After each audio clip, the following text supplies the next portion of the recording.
কথা না বাড়িয়ে পায়েসটুকু ঢেলে দে দেখি। বোঠান, আমি কিন্তু খাবো না। কি বাটিটা আবার ভর্তি হলো কি করে? এই স্থানে মায়ের যে মাহাত্ম্য দেখতে পারবো তাতে আশ্চর্যের কি আছে? কেন জানেন, আমরা এখন চলেছি যে পীঠের উদ্দেশ্যে, তার নাম তারাপীঠ। কি রে বউ, দাঁড়িয়ে আছিস যে? ফুলটা মা কইলেন না তোকে বাটিখানা নিয়ে যেতে? বাটিটা নেই গো, কোথাও নেই। কি রে, কি করছিলি এতক্ষণ? বাটিটা কোথা? বাটি নেই। ও মা, সে কি কথা? ঘরেই তো ছিল, গেল কোথায়? কি হয়েছে মা, আমাকে বলুন। আমাদের মালপত্র খাবার নিয়ে নৌকো আসছিল, আমরা পথ ভুল করেছিল, তারপর সেই নৌকো কোন দিশে চলে গেল আমরা জানি না। রাতে কি খাবো না খাবো তাও জানি না। তখন এক বউ এসে আমার ছোট নাত বউয়ের হাতে একটা বাটি দিয়ে গেল, তাতে পায়েস ছিল।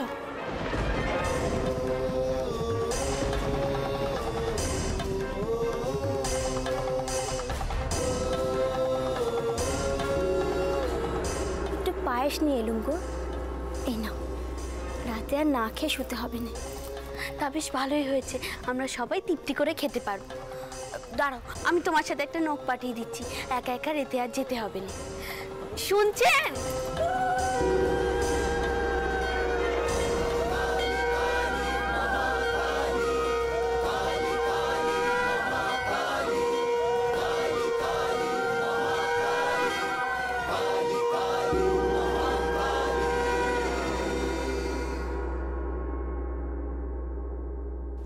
মা, তোমার অশেষ পূর্ণ। মা, তোমাদের অভুক্ত অবস্থা দেখতে পেয়ে তিনি নিজে এসে পায়েসের বাটি দিয়ে গেছেন।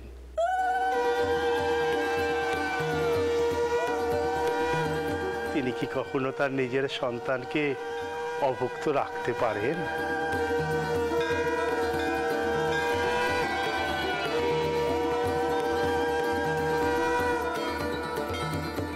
কাল রাতে আমরাও মায়ের এক অলৌকিক লীলা প্রত্যক্ষ করেছি। কি লীলা? কাল রাতে আমরা আপনাদের জন্য সেই নির্দিষ্ট স্থানে অপেক্ষা করছিলাম। তাহলে আমাদের এখন কি করা উচিত? এই আধারে পথ চলা যাবে না, মার বাড়ির পালকিও আসছে না, তাহলে কি আমরা অপেক্ষা করব পালকি না আসা পর্যন্ত? আমাদের তো একসঙ্গে চলার কথা, তাহলে কি ওরা পথ ভুল করলো? এত ব্যস্ত হচ্ছ কেন? আমরা এখন তারামার রাজত্বে এসেছি, তারামাই আমাদের দিশা দেখাবে। জয় মা তারা, জয় মা তারা।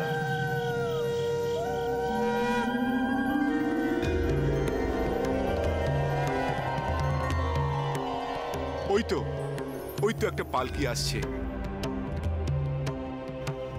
নিশ্চয়ই মার বাড়ির পালকি।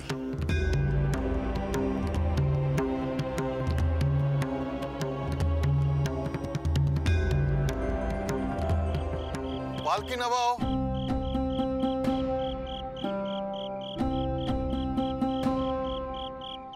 সাধক বাবা, আপনারা এখানে কার জন্য অপেক্ষা করছেন? আমরা মার বাড়ির পালকির জন্য অপেক্ষা করছি। প্রথমটা দেখে তো আমরা মনে করলাম এটা মার বাড়িরই পালকি। না না, এটা আমাদের জমিদার বাড়ির পালকি। আপনি একবার এদিকে আসুন, গিন্নিমা ডাকছেন।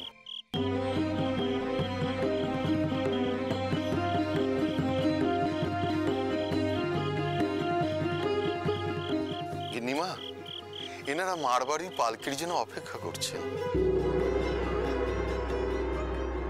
এই ঘন আধারে এভাবে থেকো না বাবা,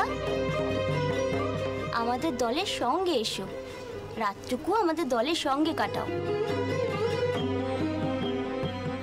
দিনের বেলায় নিজেদের লোকেদের ঠিক খুঁজে পাবে।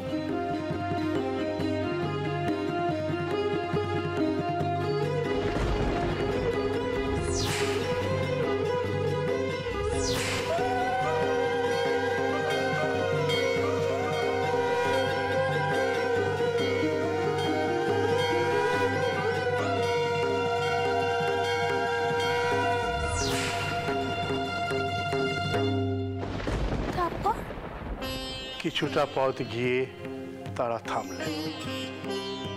রাতটা আমরা সেখানেই বিশ্রাম নিয়েছিলাম,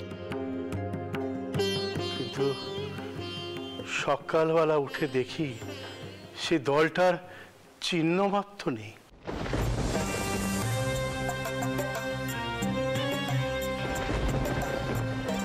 আমাদের সঙ্গে যে এত বড় একটা দল ছিল তা বোঝাই যাচ্ছে না।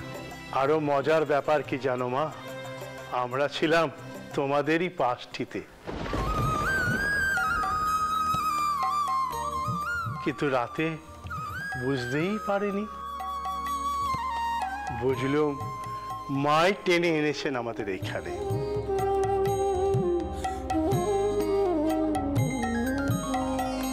তা মা, দাসমশাই কোথায়? তিনি কি এখনো ঘুমোচ্ছেন? কাল রাতের পর থেকে তিনি আর বিশেষ কিছু কইছেন না।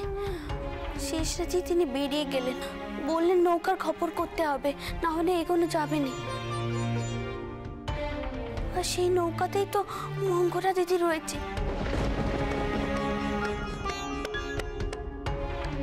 সেইটাই চিনতে আমার কথা তো শুনলো না, আমাদের সাথে এলেও নেই। এখন জানি না নৌকা কোথায় আছে।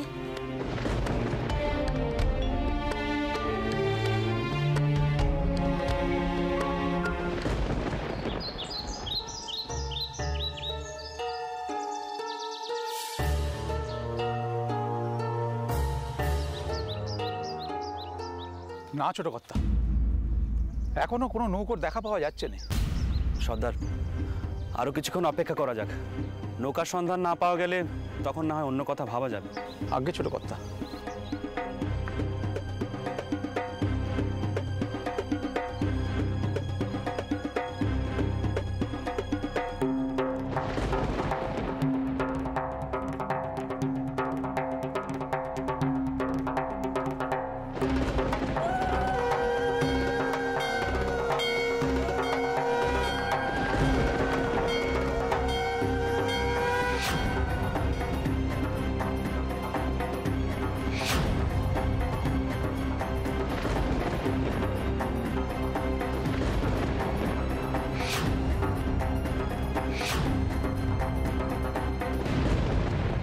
কাল যা দেখলাম তা কি সত্যি, নাকি চোখের ভুল, নাকি কোনো বুজরুগি আছে এর মধ্যে?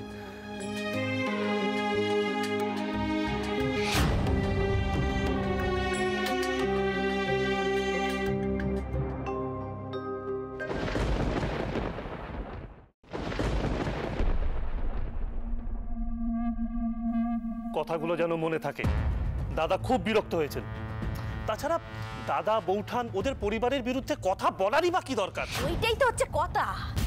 ছোট তরফ বলে কি বোবা হয়ে থাকতে হবে নাকি? কিছু মনে করবেন না, এসব হচ্ছে হিংসে। হিংসে হিংসে জ্বলে পুড়ে মরছে।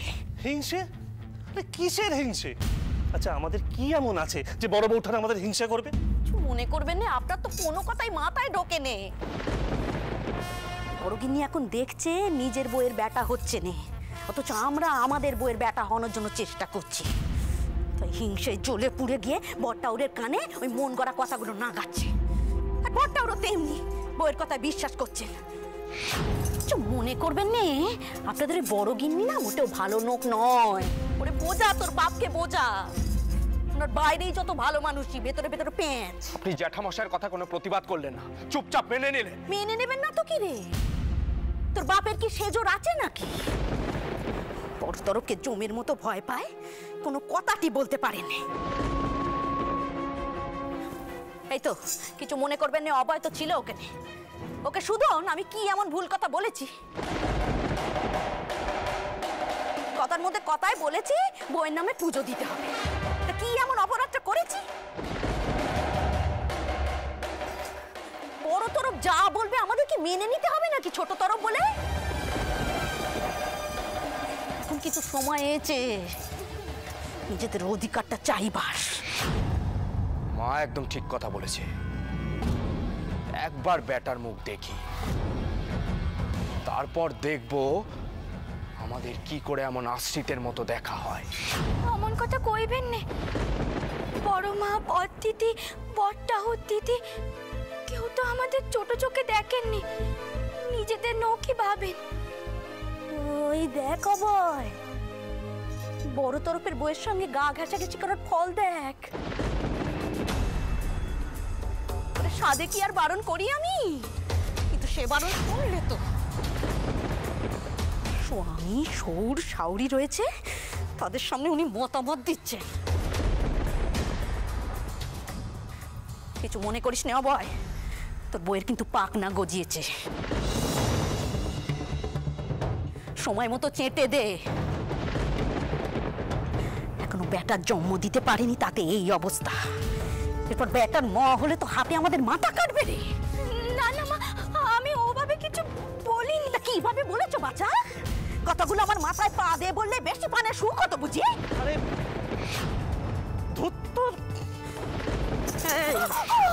আমাকে কিন্তু বড় গিন্নি পাওনি, বুঝেছো? তুমি যা বলবে আমি মুখ বুঝে সইব না।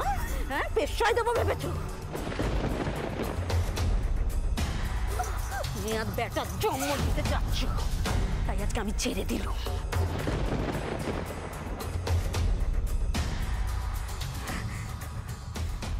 অভয়, তোর বউ সবার সামনে আমাকে অপমান করলো, মুখে মুখে চোপা করলো। এবার তুই বোঝ কি করবি। দাঁড়াও মা,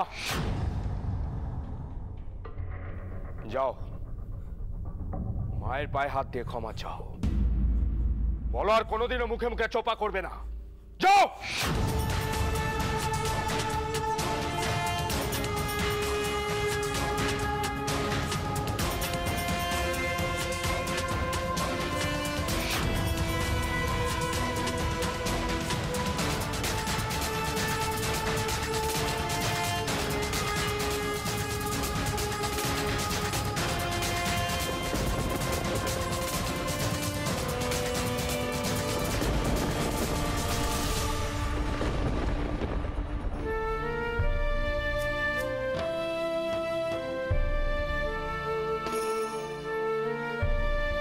হে মা কালী, তোমার কাছে এখনো কিছু মানত করিনি, বুঝতেই তো পারছি না আমার সবচেয়ে প্রিয় জিনিস কি, যা তোমাকে উৎসর্গ করব।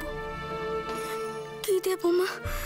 বলে দাও মা, বলে দাও।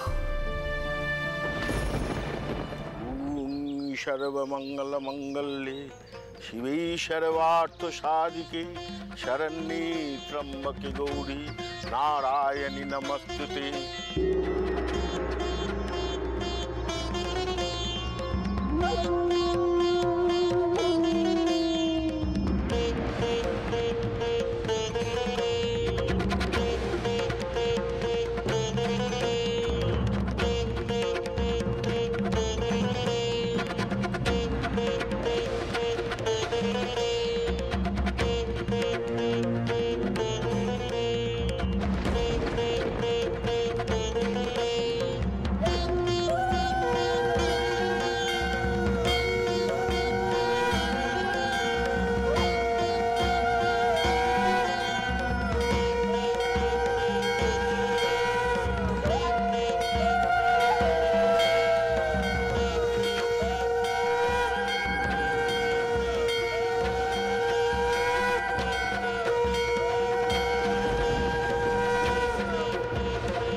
আপনি কি কাউকে খুঁজছেন? না, দেখছিলাম। আচ্ছা, এই ত্রিশূল আর খড়গর পুজো করেন আপনারা? এই যে সে ত্রিশূল নয়, যে সে খড়গও নয়, এ স্বয়ং মায়ের খড়গ, বাবা ভোলানাথের ত্রিশূল। কি করে জানলেন? আপনি কে? দেখে তো বড় ঘরের মানুষ বলেই বোধ হয়। আমি রাজচন্দ্র দাস, আসছি কলকাতা থেকে। কিন্তু আপনি আমার প্রশ্নের উত্তর এড়িয়ে যাচ্ছেন। এই খড়গ আর ত্রিশূল দেবতার অস্ত্র জ্ঞানে আপনারা পুজো করেন, কিন্তু কি করে জানলেন এই অস্ত্র দেবতাদের? মাই তো স্বপন দিয়ে আমাদের গাঁয়ের অনেককে বলে গেলেন। কি রকম? তবে শুনুন, এই চৌহদ্দির আশেপাশে কোনো জনবসতি নেই। আমাদের গ্রাম এখান থেকে 3 কোষ দূর। একবার পঙ্গপালের জ্বালায় আমাদের গ্রামের সমস্ত মানুষের ফসল একেবারে নষ্ট হয়ে গেল। তখন সবাই দিশেহারা। মা একদিন রাতের বেলায় স্বপ্নে বললেন, এখানে এই গাছের নিচে অস্তর লুকানো আছে, সেই অস্তর খুঁজে দিলে মা আমাদের রক্ষে করবে। আমরা অনেক খুঁজতে খুঁজতে এই গাছ খুঁজে পেলুম। গাছের গোড়া খুঁড়ে সেই অস্ত্র পাওয়া গেল। সেই থেকে আমরা এই অস্ত্রের কাছে যেরকম সুরক্ষা চাই, মা আমাদের সেইভাবেই রক্ষা করে। তারপর থেকে আর পঙ্গপালও আসেনি, আর ফসলও নষ্ট হয়নি। কিন্তু এই ধারণা তো ভুলও হতে পারে। এই দুটো অস্ত্র কি করে আপনাদের সব বিপদ থেকে রক্ষা করবে? না বাবা, অমন কথা বলবেন নে। আমি বুঝতে পারছি এখনো আপনার বিশ্বাস হচ্ছে না। প্রমাণ চান? বলছি শুনুন। একবার জল ডাকাতের দল আমাদের গ্রামে লুটতরাজ শুরু করলো। সেই সময় ওদের সর্দার দেখলো যে অন্ধকারের মধ্যে একটা খড়গ ওনার দিকে ধেয়ে আসছে। ব্যাস, সেই থেকে তো তিনি পাগলই হয়ে গেলেন। এসব আমার নিজের চোখে দেখা। এসব কি ভুল হতে পারে? বাবা, আপনিও মায়ের কাছে জোর হাত করে কিছু চান। মা কাউকে ফেরান না, মা সবাইকে রক্ষা করেন। বেশ, আমার একটা নৌকো নিখোঁজ হয়েছে। নৌকোতে করে আমার সব মাল আসার কথা। নৌকোটা খুঁজে না পেলে আমরা বড় বিপদে পড়ব। পারবে আপনার এই অস্ত্রগুলো আমার নৌকোটাকে ফেরত দিতে, মানুষগুলোকে রক্ষা করতে? পারবে বাবা, নিশ্চয়ই পারবে। মায়ের ইচ্ছে হলে জলে শিলা ভাসে। বিশ্বাসী যখন সবকিছু পাওয়া যায়, তখন তর্কের কি প্রয়োজন? জয় মা, জয় মা, জয় মা, জয়। জানি না কিসের উপর ভিত্তি করে এমন অন্ধবিশ্বাস টিকে আছে, নাকি দেবতার নাম করে যা বলা হয় তাই ফলে।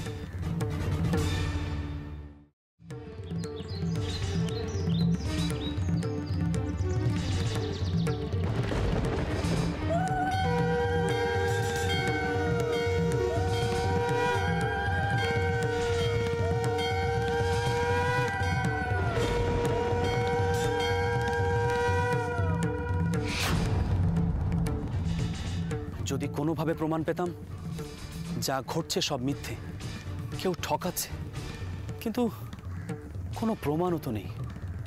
আর রাজচন্দ্র দাস কোনো প্রমাণ ছাড়া কিছু বিশ্বাস করে না। ছোট কর্তা, সর্দার, নৌকো সন্ধান পেলে? হ্যাঁ ছোট কর্তা, পাইকরা নদীর পাড় ধরে অনেক দূর গেছিল। সেখানেই দেখেছে নদীর পাকে সে নৌকো আটকে রয়েছে। হ্যাঁ কর্তা।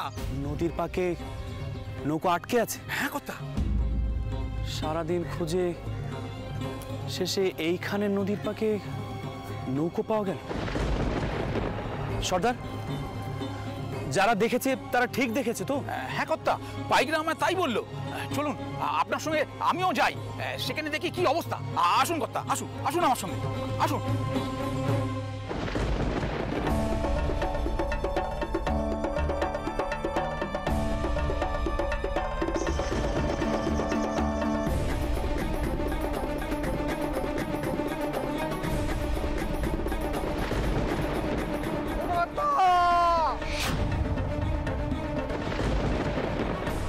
এই যে আমরা এইখানে, এই যে আমরা এইখানে, এই যে আমরা এইখানে। ছোট বাচ্চা, সর্বনাশ! নৌকাটা যেখানে আটকালো সেখান থেকে পারে আসবে কি করে? তো মালপত্র এখানে জায়গায় জায়গায় চোরাপা। একবার তুললি আর নক্কে নেই। একমাত্র মাই পারেন ওদের রক্ষা করতে। ছোট কর্তা, আপনি বরং পাইক নিয়ে সেই কুড়ে ঘরে ফিরে যান, আমি দেখছি কি করা যায়। সর্দার, তুমি পাটাতন ফেলো, দেখো কোনো দুর্ঘটনা যেন না ঘটে। যাত্রা এসে কোনো দুর্ঘটনা ঘটুক, সেটা আমি চাই না। বাবা আমি বলি কি, মায়ের থানে ওই অস্ত্রের সামনে একটা প্রদীপ জ্বালাও, মায়ের রক্ষে করবেন, মাই সকলকে উদ্ধার করবেন। ঠাকুরমশাই, উদ্ধার কাজ তো আর মা এসে করবেন না, করবে তো আমার লোকজনরাই। তাই শুধু শুধু আপনার অস্ত্রগুলোকে কেন বিপদে ফেলবো বলুন তো? আপনি তো নৌকের কোনো হদিশই পাচ্ছিলেন না, শেষ পর্যন্ত পেলেন তো, তাও মায়ের উপর এত অবিশ্বাস।